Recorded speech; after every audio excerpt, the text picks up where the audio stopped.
With this video, we will be doing Cashis on Benzino, this song, Rap Elvis. And if you want to help this channel and the content that we're making, please help support our merchandise. The link is in the description. If you didn't hit the like button, make sure you hit the like button. Try and get the channel to grow. And the only way we're going to do this if you like, share, and comment on the content. So without further ado, let's get into the video. Let's go.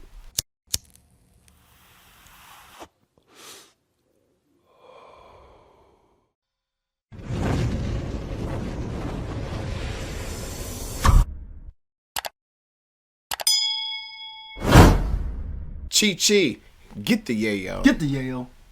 What up, though? It's Cashis. Shout out my homeboy. What's happening? So on your County Hood EP, you said, What's up with his hair? Forever got your back. He came around looking like Johnny Bravo.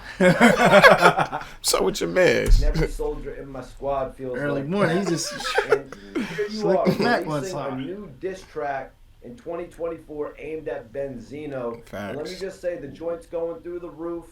It's getting a great response. So what better person should I talk to than you to clear the air with about this? Okay. That's dope. Shout out to Mikey T out of the movie star. I seen a bunch of his interviews back in the day when he was on the come up. But it's nice that he's getting this interview with Cashis, because we didn't see an interview on Cashis. We didn't even know what he looked like, but it's nice we actually get to see what he looked like. I'm pretty sure it's going to be a dope interview. Everybody want to know what's going on with him. This is Benzino, the backstory behind it for people that don't know. I know I don't know. I know you don't know. Right. So hopefully he'll put us on to something. Yeah, and to put a face to the name. Yeah, it's nice. We did 2 reactions on him. Didn't know. Yeah, had no clue what he looked like. Now we know. I didn't even know he was black, to be real. Real talk. For sure, I appreciate it. So Benzino said, Yellow Wolf been out here flopping, and where the hell is Cashis at?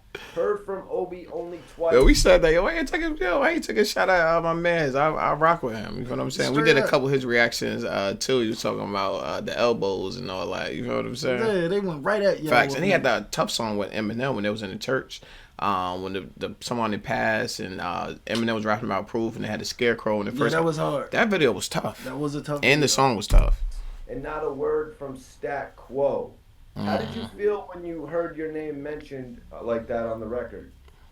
That's why you said something. Makes sense. First, I thought it was funny, and because I don't know I didn't get what it meant. I didn't get what it meant. I didn't quite understand what you mean where I've been at.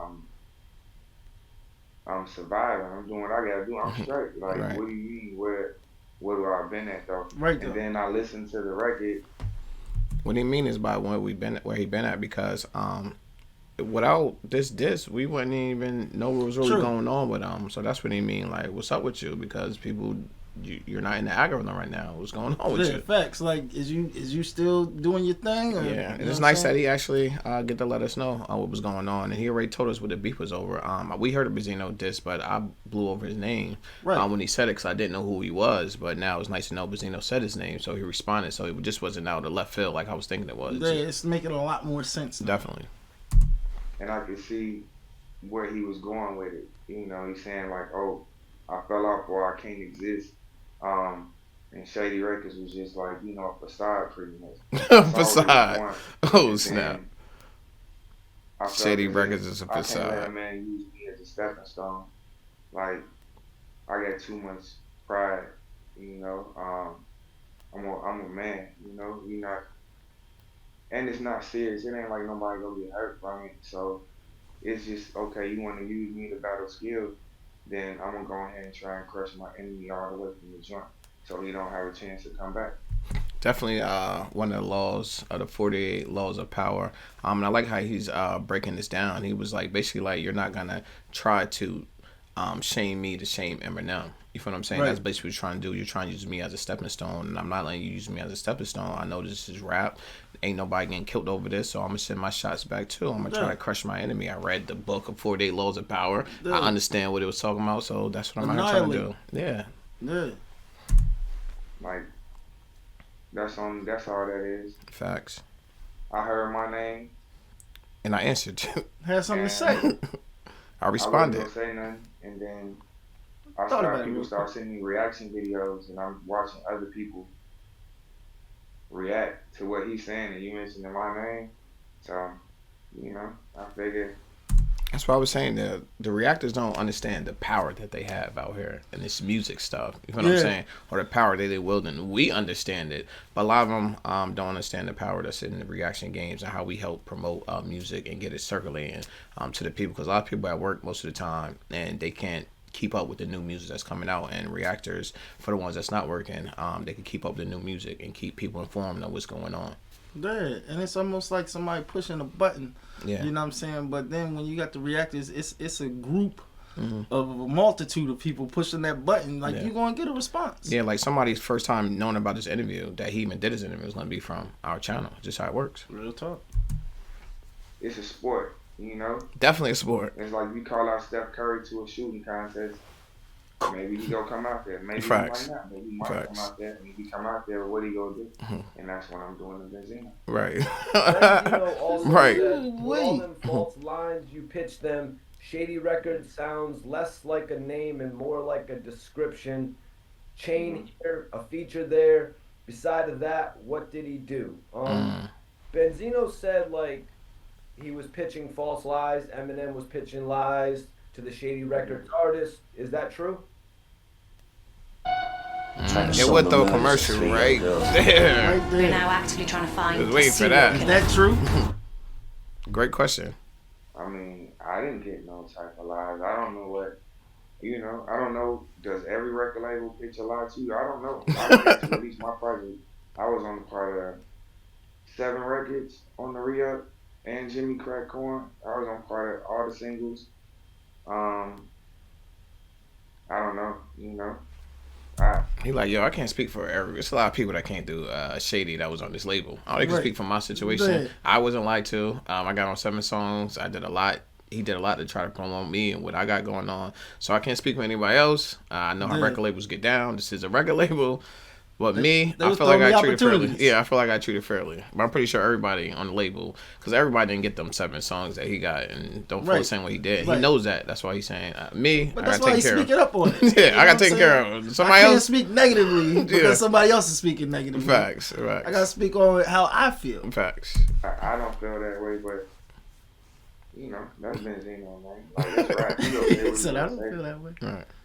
But he said, why does Eminem not get the same criticism that Diddy do? Why do you think Benzino was saying that Eminem should get the same treatment as Diddy? I don't know. I don't Ask know. Benzino that.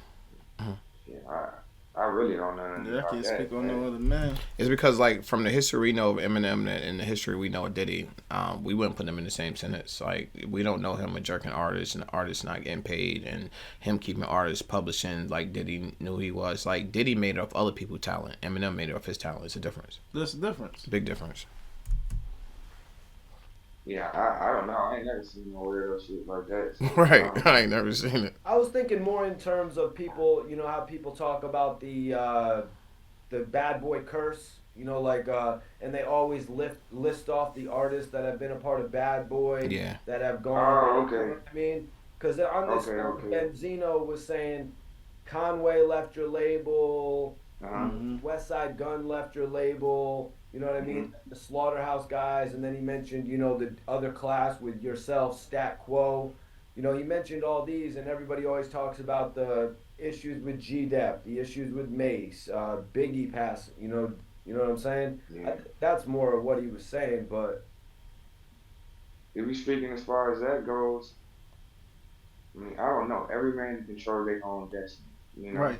And if you dependent on him or Paul to live your life, then maybe this shit ain't for you, you know. Facts, and that's what I like that he said that, because a lot of artists think trying to get signed, they don't have to do anything but make the music. But when you're artist and you get signed, you need to go to a label, you need to meet the people. Yo, you the guy to make the videos, you the guy to do promotion, you the people that's in touch with Apple. Right. You got to go meet all these people, your marketing team, talk to them, figure out who is who and what is what. And a lot of this stuff come down to not talent, because to make it on a label, that means you're very talented. It come down now to work ethic.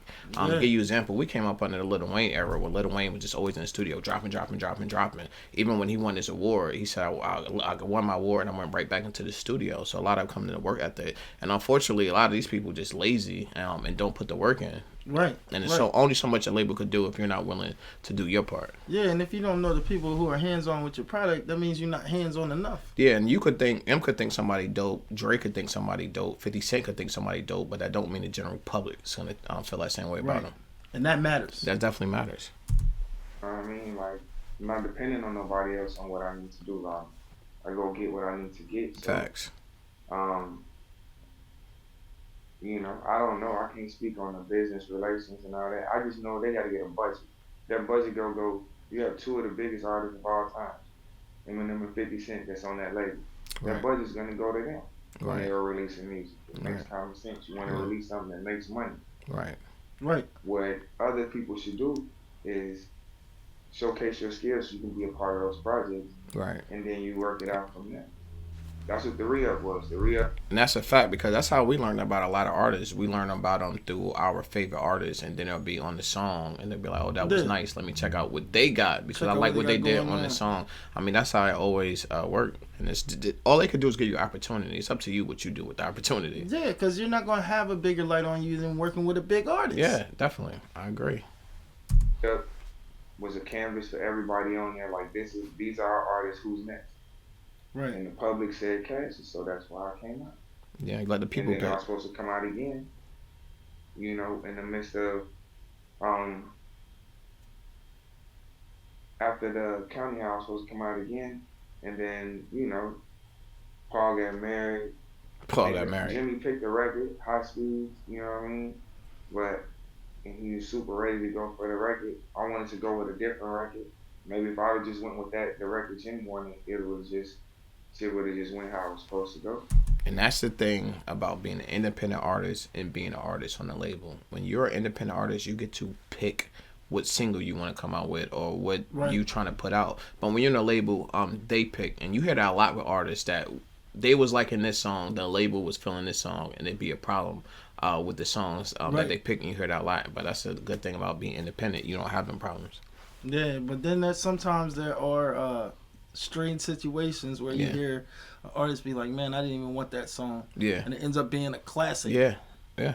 Facts. So, you know what I'm saying? It's you're in between the fulcrum. And not only you in between, but when you're a brand new artist and you don't got a track record of showing I picked records that worked, you know what I'm saying? They're not really going to try to stand beside you on your decisions because you don't have no track record showing that you know what you're talking about. Facts. But I don't regret nothing. Right. I love the way it went, you know what I mean? And I can still live my life based off of music today. I can still go do shows. I can still go get features. I can still go get my bread from being a part of the Shady family. You know what I mean? Shady Jim. And I like his outlook on life. You could tell he look at the glasses half full, not half empty. Right. No, I didn't get as big as I wanted to, but I still able to do money. I'm still able to feed my family. So I'm just happy about that. Yeah, I can still catch these features. Right. Because people be like, oh, you part of that. Right. I can still jump on here and drop these Benzinos, get my name buzzing again, and then throw a single after that. So it's I have motion people know who I am.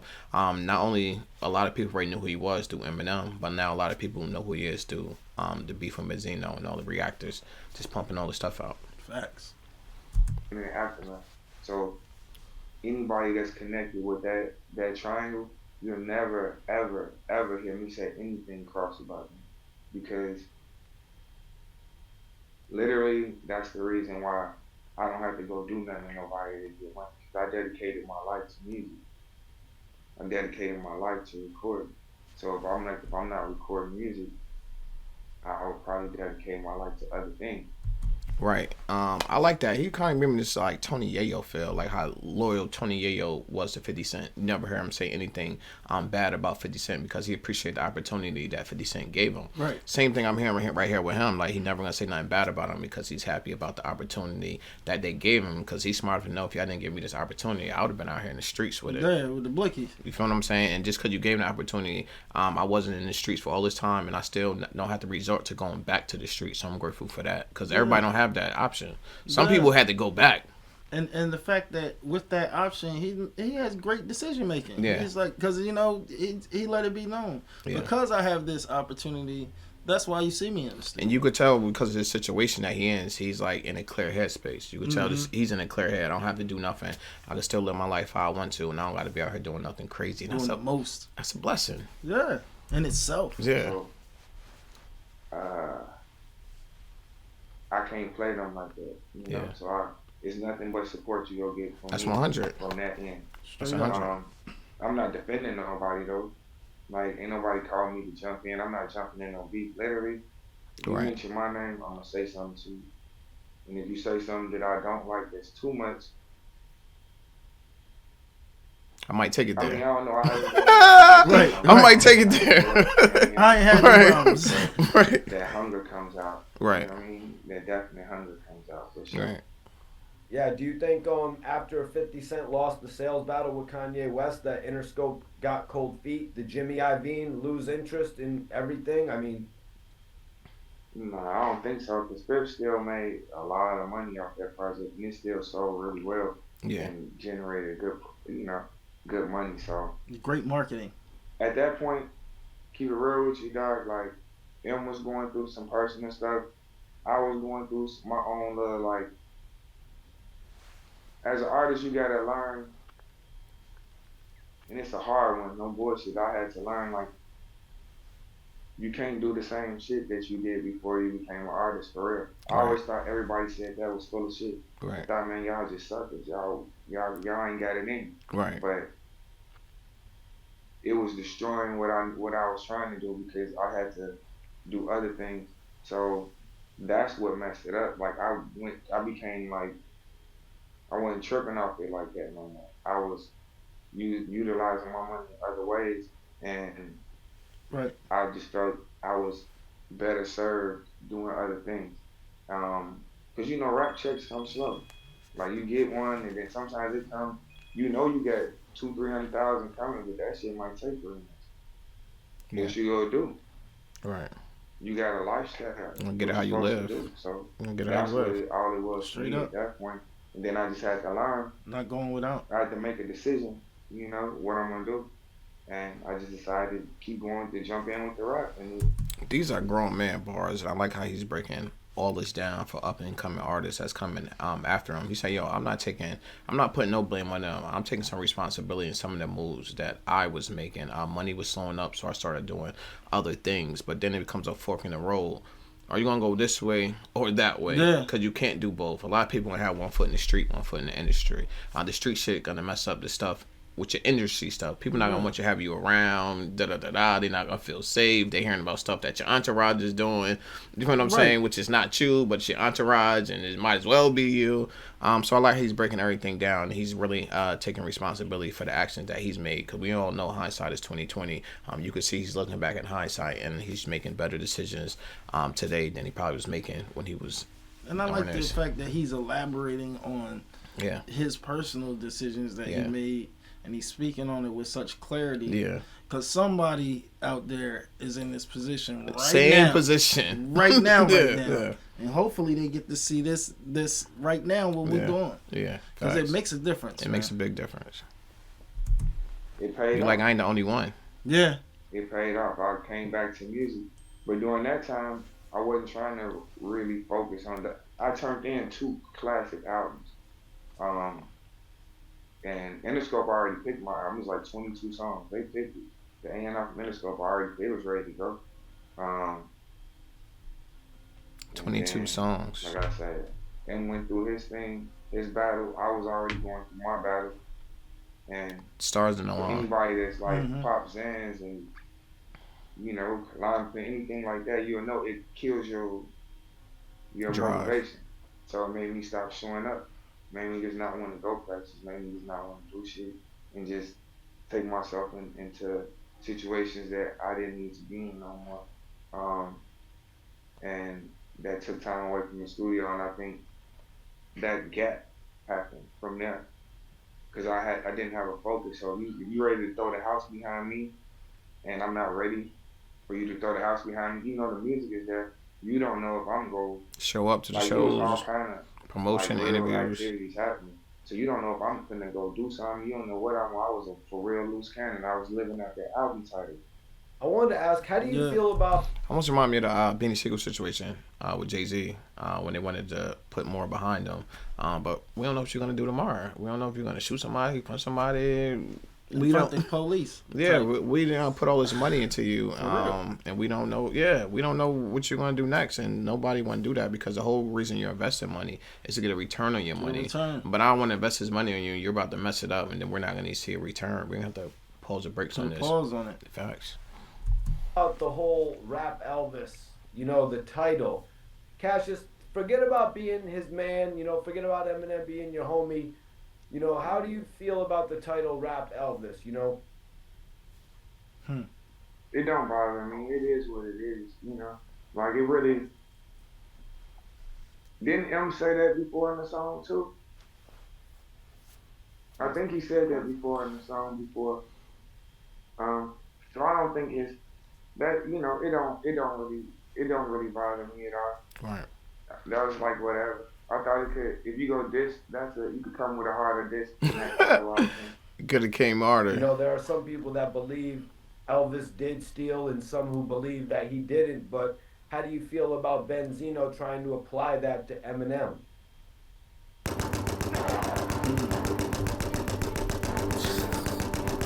He's answering them. He asking them great questions. To the point. Well, I mean, I think Elvis did steal too. I wasn't alive doing that. Right though, he's like, I think you gotta listen to what people saying. You gotta listen to what the artists in that era were saying. They all say he stole. Now, as far as Eminem, I don't really hear him stealing. Like, who is he trying to rap like? Yeah, he did his own shit. Their own producers. I've seen them. I went in there. I've seen them. You know what I mean? Like, everybody. What I took from the whole rap Elvis thing was Elvis was a white guy doing what they so-called black music. You feel what I'm saying? And M is a white guy doing what we so-called black music. So I think that's the analogy that he was using by calling them rap Elvis. Yeah, I feel like similar. And these are two people who shot to, at one point, the pinnacle. Number one. Yeah, you know what I'm saying? Both got movies. Yeah. So it you know what I'm saying? It makes a difference. Yeah. I can understand where you're coming from that aspect. Yeah. Everybody borrows from who you around. You get what I'm saying? Like when I was around Shady, you saw her had the bandana at the right side in the back pocket. The Shady clothing logo had the pitchforks on it. It was shit like that. Right. That's what somebody was saying, like I was a bad influence, but they thought that I was being a bad influence, but never. I'm just pushing my line. But right. Bad influence.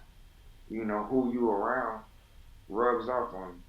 That's all. That's a fact. Like even when we be around each other, we take certain words from each other. I like that word. I'll take that word. You be like, I like that word. And take that word. But it's because you're around each other so much, you just pick on each other lingo and language and how they talk, or you just pick on myself. It just happens. It just happens. Yeah. That is. So with him, I never heard him try to rap like no other artist. Mm-hmm. Like I've never heard him go in and have. It wasn't even cool back then. Nah, hell no. T.I. song or a Lil Wayne song. So I don't feel that he borrowed nothing. Like he didn't swagger jack nobody in his own style since he came in and shit. So I don't think that applies to him unless they just saying because he white and rapping. And that's what they're saying. Yeah, that's what they're saying. That's what they're saying. And if that's how somebody feel, what can I say? You know what I mean? That's just a personal problem. Yeah, it's a personal problem. Something like that. You can't convince somebody otherwise. I wasn't even trying to answer the question in defense of. I'm just saying, like. See, what people understand about music is, when you hear music, you have no choice. You don't know what color someone is, right? Just by hearing them. And just give you an example, we was listening to some Philippine group. We thought they was black. We seen a video and we found out it was Philippine. Yeah. You get what I'm saying? Yeah. And there's stuff like that you can't tell. Like we said when we heard Cashis, I didn't know he was black, white, what he was, because I didn't know who he was. And that's the thing about music. You just hear a voice. You don't see a color. Facts. Like, honestly, I don't see him stealing from nobody. He ain't stole nothing. Definitely unique. You know what I mean? Yeah. One of the ones. He rhymes his own patterns. He does black music. I don't know. Like that's the only thing you can say because he does black music. So, and he gonna have sales. I mean, look how many people are in the world. How many black people in the world? Mm-hmm. How many white people are? How many others? So when you look at the sales and the numbers, obviously things are gonna be different. You know what I mean? That's just how life is. But to say that he's stealing or being an Elvis or some shit like that. Being an Elvis. You know, he still sign people, put money in people's pockets, give people their credit when it's just due. You know, like Dr. Dre and people like that. He always give 50 his credit and shit like that. So I think they want him to go save everybody. Right. And save every black artist. That ain't his fucking job. Right. That ain't his job in life to do that. He work with the people he want to work with, and when that's done, he does what he want to do. You know, right. It ain't shit. You know? Chad, why the petition? We're in Vegas, baby. Chad Johnson, definitely celebrating Super Bowl weekend. It's Trey TV. Let's get it. This is Lamar Wilson here, representing Ghetto Action News Network _, all lowercases. No spaces. And you can find us on Facebook, and when you do, follow the page, like the page, share something, and come on back. I'm gonna get right on into this. We got an interview with Mikey T, the movie star, and Cashis. And they was just going through, and Cashis was speaking his mind, man. Yeah. On the label, on his personal, as you call it, his personal dealings with the record industry. Yeah. And how he feels like, he didn't sound like he felt slighted in any way. It sounded like he just found a way to look at things in a more mature manner. He knows where he dropped the ball. Yeah. You know what I'm saying? But from how he's talking, he picked the ball back up again. Yeah. And I think that's dope. Definitely this interview started from the Benzino diss. Yeah. And just putting the face to what he's talking about, putting the face to his music, makes me want to go and check out some of those, what was it, 7 hits he said he dropped? 7 songs he was on. 7 songs, he dropped 22? Or he wanted to drop 22, but check out at least them 7. Yeah. What do you think? I think this was a good interview. What do you think about this one? I think it was a great interview. I think Mike T did a great job asking the questions that everybody wanted to know at the beginning. We said we wanted to know how he actually got into the beef. He definitely explained that Benzino called his name out, and he responded to Benzino like any man would. You say my name, I'm responding. It's just how it goes out here. And I like the way that he carried himself. I like the way he talked, and he gave good game for artists that's coming behind him. Stuff you're going to have to go through. If you want to keep one foot in the street or one foot in the industry, it's going to come a point where you're going to have to make a decision. And if you don't make a decision, your street stuff is definitely going to mess up your stuff in the industry. And I think that was good that he pointed out. And I like the fact that he's not a bitter artist. A lot of artists be bitter when stuff don't go their way. He said, no, I'm taking responsibility. I wasn't ready. I was popping pills. I was missing stuff. I could see why people didn't want to invest in me. I wouldn't have invested in me at that time because I had way too much going on. And shout out to him. Shout out to Mikey T. Definitely was a great interview. Can't wait to do more from this situation. But until then, it's your boy Trey TV, and I'm out.